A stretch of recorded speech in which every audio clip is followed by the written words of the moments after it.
नारायणं नमस्कृत्यं नरं चैव नरोत्तमं देवीं सरस्वतीं व्यासं ततो जयमुदीरयेत्। बुलवंश महापुराण की जय, वृंदावन बिहारी लाल की जय। श्री सूत जी महाराज कहते हैं, ऋषिवरों, वैशंपा ऋषि कहने लगे कि हे राजन, चित्रलेखा ने बाणासुर की पुत्री उषा के लिए अनिरुद्ध का चित्र बनाया। फिर चित्रलेखा आकाश मार्ग से द्वारका में गई। द्वारका में जाकर के उसने देखा कि सुदर्शन चक्र पहरा दे रहा है। सुदर्शन चक्र को एक दिन भ्रमित करके अनिरुद्ध को उठाकर के ले आई और लाकर के तत्र सुप्तो सुपरंगे प्रारंभी योगमासता गिरित्वा सोडितपुरम सख्ये प्रियम दर्शता। उसे बिस्तर समेत पलंग समेत उठाकर के ले आई, उषा के पास पहुंचा दिया। अनिरुद्ध की जैसी आंखें खुली, अपने आप को उषा के पास देखा, तब उषा ने सारा वृतांत कह सुनाया कि मैं बाणासुर की पुत्री हूं, आपसे प्रेम करती हूं। तो उसके साथ अनिरुद्ध उषा एक साथ विहार करने लगे। एक साथ विहार करते चित्रलेखा के द्वारा इस घटना का किसी को पता नहीं चला। इधर द्वारका वासियों ने अनिरुद्ध को ना देखा। 4 मास बीत चुके थे। सभी द्वारका वासी बड़े व्याकुल थे। भगवान श्री कृष्ण सब कुछ जानते थे, वो केवल लीला कर रहे थे।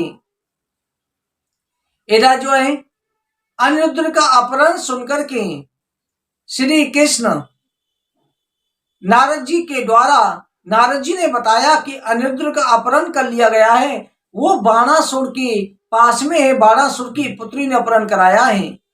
भगवान 12 क्षुणी सेना लेकर के शोणितपुर पहुंचे। इधर बाणासुर ने एक दिन अपनी पुत्री के चेहरे पर हाव भाव देखे, समझ गया कि इसका किसी पुरुष के साथ संबंध हो चुका है। बाणासुर ने अपने गुप्तचरों को लगाया और पता कराया, तो पता चला कि उसकी पुत्री के मेल में कोई पुरुष भी है। बाणासुर ने आकर के अनिरुद्ध को बंदी बना लिया और भयंकर कारागार में डाल दिया।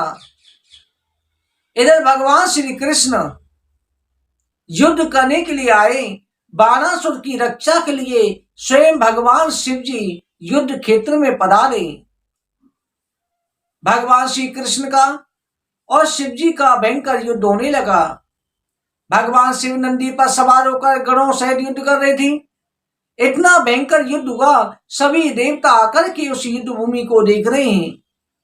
भगवान श्री कृष्ण का रुद्र से, प्रद्युम्न का कार्तिकेय से, कुमांड का बलराम से, बाणासुर का सात्विकी से भीषण युद्ध होने लगा। ब्रह्मा देवता भी इस युद्ध को देखने के लिए विमानों पर चढ़कर आ गए। श्री कृष्ण भगवान ने तीक्ष्ण बाणों की वर्षा करके रुद्र की सेना को भगा दिया, उन्हें मारा नहीं। भगवान श्री कृष्ण और शिव जी एक दूसरे पर मंत्रपूर्ण अस्त्रों का काटना आरंभ करके युद्ध कर रहे हैं। ब्रह्मा से ब्रह्मास्त्र, वायुव्यास से वायुव्यास, अग्नि से पर्जन्य, नारायण का पशुवास्त्र से निवारण कर रहे हैं। भगवान श्री कृष्ण का शिव जी का भयंकर युद्ध हो रहा है। भगवान शिव जी ने बाणासुर को समझाया कि श्री कृष्ण नारायण है, परंतु बाणासुर माना नहीं। अंत में भगवान श्री कृष्ण ने देखा कि जब तक भगवान शिव जी युद्ध भूमि में रहेंगे, बाणासुर का अंत नहीं होगा।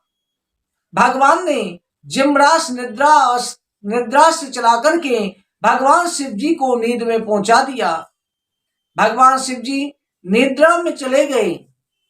यह देख करके भगवान श्री कृष्ण के बाण से जब शिव जी निद्रा में चले गए, भगवान श्री कृष्ण ने जो है अपने बाणों की वर्षा करके शिव सेना को पीड़ित करना प्रारंभ करा।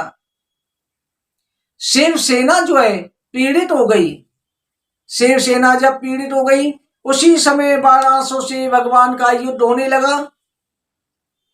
भगवान ने अपने सुदर्शन चक्र के द्वारा बाणासुर से युद्ध करना चाहा, उसी समय बाणासुर की माता कोटरा खुले बालों से नग्न अवस्था में युद्ध भूमि में आ गई। श्री कृष्ण ने मोह फेर लिया, बाणासुर भाग गया।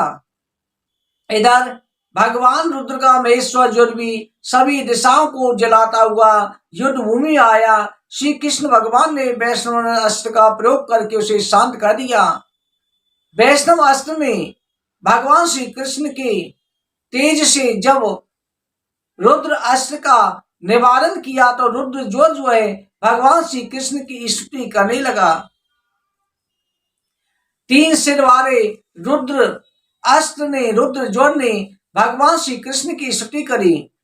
ततस्ते प्रतोस्मि ज्वेतु में ज्वरवराद वयम यो नो स्मृति सम्माद तस् सुन्नम तु भवेत्।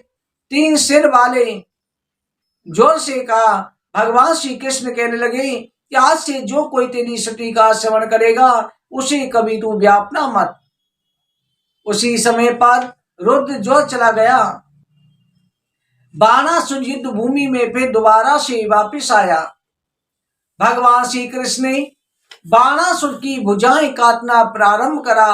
बाणासुर की 1000 भुजाएं काट डाली, केवल 4 भुजा बची थी। तभी भगवान शंकर जी सामने प्रकट हो गए और कहा कि श्री कृष्ण, ये बाणासुर है, आपके प्रहलाद का ही पोता है, प्रहलाद का वंशज है। आपने वरदान दिया था कि प्रहलाद तुम्हारे वंश का नाश नहीं करूंगा। इसके साथ में ये मेरा भक्त भी है, मैंने इसे पुत्र भी माना है। बाणासुर से कहा कि स्वयं नारायण है, इनकी शरण में जाओ। बाणासुर शरण में गिर पड़ा। भगवान श्री कृष्ण ने कहा कि प्रभु, आज से ये आपका पार्षद हो जाएगा, ये शिव गणों में श्रेष्ठ होगा। इसके बाद भगवान शिव जी की आज्ञा से बाणासुर ने उषा का अनिरुद्ध का विवाह करा दिया। अनिरुद्ध और उषा का विवाह बड़ी धूमधाम से हुआ। इस तरह से भगवान श्री कृष्ण और शिव जी एक दूसरे को प्रणाम करने लगे, एक दूसरे की स्तुति करने लगे। वास्तव में हरि और हर दोनों ही एक हैं। हे राजन, शिव और विष्णु में जो भेद करता है वो अनंत काल तक नरक को प्राप्त होता है। इसलिए कभी भी हरि हर में भेद नहीं करना चाहिए।